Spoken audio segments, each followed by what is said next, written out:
The 1980s were a wild decade for the trucking world, a time when manufacturers were pushing the limits of technology, design, and power. Turbochargers became the norm, aerodynamics became a buzzword, and companies were chasing innovation like never before. But with bold ideas often come bold failures. Some of these trucks were decades ahead of their time, brilliant on paper, loved by engineers, yet rejected by the market, mechanics, and drivers alike. Here are 10 semi-trucks from the 1980s that were brilliant in concept but failed miserably in reality. Number 1. Mack Cruiseliner Tech. The Mack Cruiseliner 2 was one of the most ambitious trucks Mack ever built. When it rolled out in the early 1980s, it looked like something out of a sci-fi movie. Sleek, aerodynamic, and futuristic in a world of boxy rigs. Mack engineers poured their hearts into designing a cabover that could redefine the company's identity and compete against the rising dominance of Freightliner and Kenworth. On paper, the Cruiseliner 2 was everything a long-haul trucker could want. It featured improved aerodynamics for better fuel efficiency, a newly designed cabin with more headroom, and a modernized dashboard filled with futuristic gauges and digital touches, rare for its time. The truck's exterior had a smooth, sculpted look that gave it a unique presence on the highway. It was Mack's statement piece, bold, brave, and born from innovation. But brilliance doesn't always mean success. Once it hit the road, the flaws began to show. The cab's futuristic layout came at the cost of comfort and practicality. Drivers complained about awkward seating positions and cramped sleeping quarters, while mechanics cursed the complicated cab tilt mechanism needed to access the engine. Vibrations were another major issue. At highway speeds, the entire cab would shake, making long drives exhausting. Maintenance was even worse. Mack's in-house engineering meant many parts were proprietary, expensive, and hard to find. Fleet owners began abandoning the model within just a few years, opting instead for more reliable and familiar designs. In the end, the Mack Cruiseliner 2 became a tragic symbol of overambition. It was an engineering marvel on paper, but a mechanical headache on the road. Mack soon phased out its cabover lineup, focusing on conventional designs that were more practical for North American haulers. Today, the few surviving Cruiseliner 2s are collector's gems, a reminder of Mack's daring leap into the future that the market simply wasn't ready for. Number 2. International Transstar Eagle CO4070. During the late 1970s and into the 1980s, International Harvester was on a mission to dominate the heavy-duty truck market. Their answer was the Transstar Eagle CO4070, a truck designed to offer comfort and prestige in an industry known for rough rides and no-frills interiors. International wanted drivers to feel like kings of the road, and the Transstar Eagle was built to deliver just that. This cabover was loaded with luxury features unheard of at the time.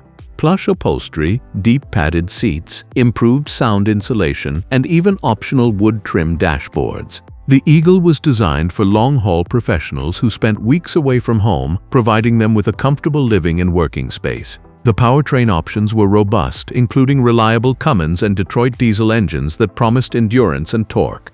For a while, the truck seemed unstoppable. Drivers praised its comfort and visibility, and it became a favorite among owner-operators who wanted something stylish yet capable. But soon, the reality of the market caught up with International. The 1980s brought deregulation to the trucking industry, forcing fleets to slash costs wherever possible. Expensive luxury trucks like the Transstar Eagle became liabilities rather than assets. The complex wiring and high-end materials were costly to repair, and the truck's weight affected fuel efficiency. Fleet managers began favoring cheaper, lighter, and easier-to-maintain alternatives. Moreover, the era of cabovers was ending. As laws changed to allow longer trailers and trucks, conventional designs with long noses became the preferred choice. The Transstar Eagle's futuristic luxury suddenly seemed outdated in a market obsessed with practicality. By the mid-1980s, International pulled the plug on the model. The Transstar Eagle CO4070 remains a fascinating chapter in truck history, a brilliant idea that proved too fancy and too complicated for the rough realities of long-haul trucking. It was a luxury liner in an industry that wanted workhorses. Number 3. Kenworth K100 Aerodyne 2. The Kenworth K100 Aerodyne 2 wasn't just a truck, it was a cultural icon. If you drove on American highways in the 1980s, you couldn't miss its tall sleeper cab, big chrome grille, and the iconic twin-roof windows that defined its Aerodyne name. It looked powerful, futuristic, and unmistakably Kenworth. The Aerodyne 2 represented the pinnacle of cabover design. It offered improved aerodynamics, a high roof for increased sleeping space, and top-of-the-line amenities that made long hauls bearable. Inside, the truck was surprisingly roomy, featuring comfortable seating and decent insulation for the era. Underneath, it packed serious power with engines like the Cummins Big Cam or Detroit Diesel 8V92, tough, reliable workhorses. However, the brilliance of the K100 Aerodyne 2 became its own downfall. The 1980s saw major changes in U.S. trucking regulations. Most importantly, the relaxation of length limits. Before this, cabovers were essential because their flat-nose design saved valuable trailer space. Once restrictions eased, conventional trucks like the Kenworth W900 and Peterbilt 379, with their better ride comfort and easier maintenance, took over the highways. The K100 suddenly looked outdated. Its compact cab, once an advantage, now felt cramped. Drivers preferred the long-nosed trucks that offered smoother rides, quieter cabins, and easier access to engines. Maintenance on the Aerodyne 2 was cumbersome, requiring the whole cab to tilt for even basic repairs. Kenworth tried to keep it alive with upgrades and special editions, but the writing was on the wall. By the late 1980s, production was dwindling. The K100 Aerodyne 2 was brilliant, bold, and loved by many, but it represented the end of an era rather than the start of a new one. Today, it stands as a nostalgic symbol of the golden cabover age, a reminder of when style and strength ruled the open road before comfort and practicality took over. Number 4. Volvo F12 Globetrotter. In Europe, the Volvo F12 Globetrotter was a legend. Introduced in the late 1970s and dominating through the 1980s, it was designed for one purpose: to make life easier for long-haul drivers crossing the continent. It was innovative, efficient, and built with Scandinavian precision. Volvo gave the world a truck that combined performance, safety, and comfort in ways few competitors could match. The F12's biggest innovation was the Globetrotter cab. It was spacious, quiet, and packed with creature comforts unheard of at the time. A flat floor, air suspension seats, excellent visibility, and ergonomic controls. Volvo engineers also prioritized driver safety, introducing features like advanced braking systems and reinforced cabins long before they became industry standards. The F12 was also powerful. Its 12-liter turbocharged diesel engine was known for reliability and torque, ideal for Europe's mountain passes and long autobahns. Fuel efficiency was another major strength, something US trucks of the time couldn't match. But when Volvo tried to sell the F12 in the American market, the dream quickly collapsed. American truckers were accustomed to long-nose conventionals, not compact cabovers. The F12's lighter frame and smaller engine were seen as underpowered for the massive loads US truckers hauled. Moreover, parts and service centers were scarce, making maintenance a nightmare. Volvo underestimated how culturally different the US trucking world was. What worked in Europe, efficiency, compactness, and cab comfort, didn't impress American drivers, who valued raw power, long wheelbases, and chrome-heavy styling. The F12's US failure didn't stop its European success. It became one of Volvo's best-selling trucks overseas and laid the groundwork for modern Volvo rigs. But in North America, it remains a footnote, a brilliant machine that couldn't bridge the Atlantic divide. Number 5. Ford Transcontinental. The Ford Transcontinental was born from a grand dream: to create a world-class heavy truck that could take on European titans like Scania, Volvo, and Mercedes-Benz. Introduced in 1975 and refined through the early 1980s, the Transcontinental was Ford's first truly international heavy-duty semi, blending engineering from across Europe with Ford's manufacturing might. The cab was designed by Berliet in France. The chassis had British roots, and the power came from reliable Cummins engines. Inside, the truck was luxurious for its time: wide bunks, soundproofing, and even heating and ventilation systems that made long trips more bearable. Drivers loved its comfort and commanding driving position. On paper, it was perfect, the right mix of performance and comfort. But in reality, the Transcontinental was plagued by problems. Build quality was inconsistent, especially in early models. The electrical systems were notoriously unreliable, and the cab insulation failed in extreme weather. Even though the Cummins engines were solid, the surrounding components didn't match their durability. Parts availability also became a nightmare.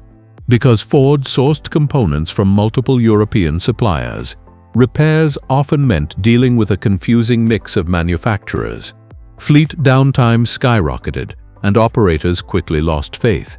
Ford's lack of long-term commitment was the final nail in the coffin. By the mid-1980s, the company decided to pull out of the heavy truck market altogether, abandoning the Transcontinental project. Drivers who had invested in the truck found themselves stranded without support or spare parts.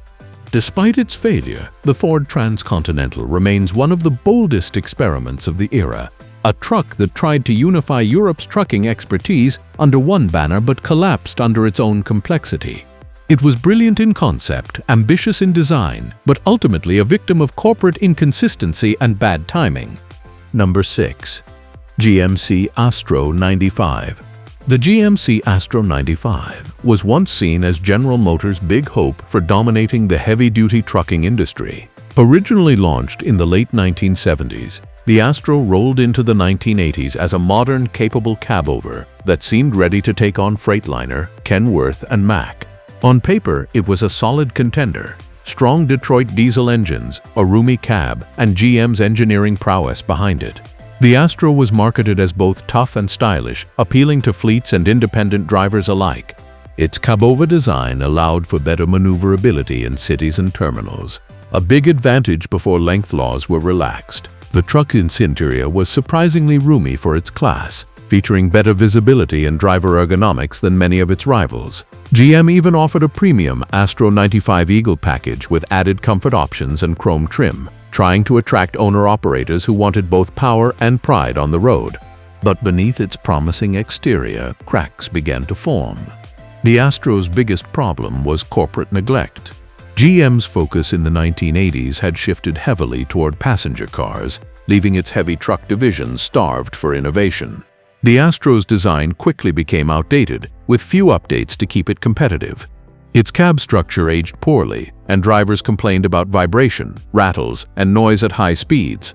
Worse, GM failed to invest in a dealer and parts network capable of supporting heavy-duty fleets nationwide. Maintenance became difficult, and availability of parts dwindled. By the mid-1980s, most fleets had moved on to more dependable models from Freightliner and Kenworth. When GM finally withdrew from the heavy truck market in 1986, the Astro 95 was left without a future. It was a truck that represented GM's engineering strength but also its lack of long-term vision. The Astro 95 was brilliant in concept, aerodynamic for its time, stylish and comfortable, but it became a relic almost overnight. Today, surviving Astros are rare collector's pieces, reminders of the last time GM dared to challenge the giants of American trucking. Number 7. Scania A112M. If there was one truck that defined European engineering excellence in the 1980s, it was the Scania 112. Introduced in 1980, this machine was a masterpiece of precision, comfort, and durability. It came with Scania's legendary modular engine design, a 1-liter inline-six turbo diesel that was both fuel-efficient and nearly indestructible. The cab was built like a fortress, offering unmatched safety and comfort. The ride quality was smooth thanks to Scania's advanced suspension system, and the interior felt more like a cockpit than a truck. The 1112M was designed to make long-distance driving less grueling. It offered features like air suspension seats, adjustable steering columns, and excellent noise insulation, all things that were revolutionary in the early 1980s. Many drivers called it the Mercedes of trucks because of how refined it felt compared to older, more basic rigs. So, what went wrong? Simply put, it was too good and too expensive. Scania's commitment to quality came at a massive cost. The 1112M was priced far above its competitors, and while big fleets appreciated its durability, smaller operators couldn't justify the investment. Maintenance was also expensive, and parts were hard to find outside of Western Europe. In countries where margins were tight and fuel prices volatile, the A112 became a financial burden. Many operators turned to cheaper alternatives from Volvo or DAF, even if they weren't as well built. The A112M's high production cost and limited global support network meant it couldn't scale to the level Scania had hoped. By the late 1980s, newer Scania models replaced it, and the 1112M quietly exited the stage. Yet, it left a lasting legacy. Many of these trucks ran for over 1 million kilometers without major rebuilds, proof of their engineering brilliance. It failed commercially, but among those who drove one, it earned eternal respect. The Scania 112M was a victim of its own excellence, too advanced for the world it was born into. Number 8. DF2800. The DF2800 was one of those trucks that every European driver respected in the early 1980s. When it first appeared in the late 70s, it was a revelation, comfortable, quiet, and strong. Its 11.6-liter turbocharged engine delivered impressive pulling power, and the cabin was one of the best in the business. DF designed the 2800 with long-haul European routes in mind, prioritizing driver comfort and reliability over sheer power. The cab was spacious, featuring a flat floor and generous sleeping area, something rare at the time. The truck also offered power steering, effective braking systems, and excellent visibility, making it a pleasure to drive across endless motorways. For its era, the 2800 was considered a luxury semi. Drivers adored it, and many even customized theirs with curtains, fridges, and extra lights, a badge of pride for long-haul runs from Amsterdam to Athens. However, by the mid-1980s, the 2800 began to lose ground. Competitors like Volvo and Scania were rolling out newer, more efficient models with better fuel economy and lighter designs. The DF 2800, though reliable, was heavy and thirsty. Its aerodynamics were outdated, and it lacked the refinements of newer cabs coming from Scandinavia. DF tried to modernize it with improved engines and minor cab tweaks, but the competition had already moved ahead. The 2800 simply couldn't keep up in an era where fuel efficiency and emissions regulations were becoming crucial. Its production ended quietly, replaced by the DF 3300 and 3600 trucks that carried forward its spirit, but with more modern features. The 2800's failure wasn't catastrophic, but rather a slow fade-out. It was brilliant in its time, a comfortable, powerful workhorse, but the industry evolved faster than DF could react. Even today, old-school drivers still talk fondly about the 2800. It may have failed commercially in the long run, but it succeeded in earning a special place in trucking history as one of the most driver-friendly rigs of its generation. Number 9. Freightliner Powerliner. When Freightliner unveiled the Powerliner in the early 1980s, it was marketed as the most powerful production truck in North America. It came equipped with a monstrous Cummins engine capable of producing over 600 horsepower, unheard of for its time. This was a truck built for pure dominance, designed to conquer the toughest mountain grades and haul the heaviest loads with ease. The Powerliner looked the part too. Its bold aerodynamic design made it stand out on the highway. It was built with heavy-duty materials, featuring reinforced frames, advanced suspension, and a cab that looked futuristic for the 1980s. Freightliner believed the Powerliner would usher in a new era of ultra-high-performance trucking. But it didn't take long for reality to hit hard. That massive power plant, while impressive, came with a list of problems. The 600-horsepower engine generated excessive heat, causing frequent mechanical failures. The cooling system struggled, and fuel consumption was abysmal. Truckers joked that you could watch the fuel gauge drop with every hill climb. Maintenance costs were enormous, and parts for the high-output engine were rare and expensive. Fleet owners quickly realized the Powerliner wasn't practical for everyday operations. It was too powerful, too heavy, and too costly to maintain. The few owner-operators who loved its brute force couldn't justify keeping it running in the long term. Within a few short years, Freightliner discontinued the model altogether. The Powerliner became a legend, a symbol of American excess in the 1980s trucking world. It showed that sometimes more power isn't always better. It was a brilliant idea, bold and technologically advanced, but commercially it was a disaster. Today, only a handful of Powerliners remain, often restored by enthusiasts who admire its audacity. It may have failed as a business venture, but it remains one of the most fascinating what-if trucks in Freightliner's history. Number 10. Renault R-Series Turbo. When Renault introduced the R-Series Turbo in the early 1980s, it was clear they were aiming to revolutionize European trucking. This French-made rig looked sleek and aerodynamic, designed with a futuristic cab that emphasized visibility and fuel efficiency. Renault had poured innovation into this truck, offering advanced turbo diesel engines that promised a balance of performance and economy.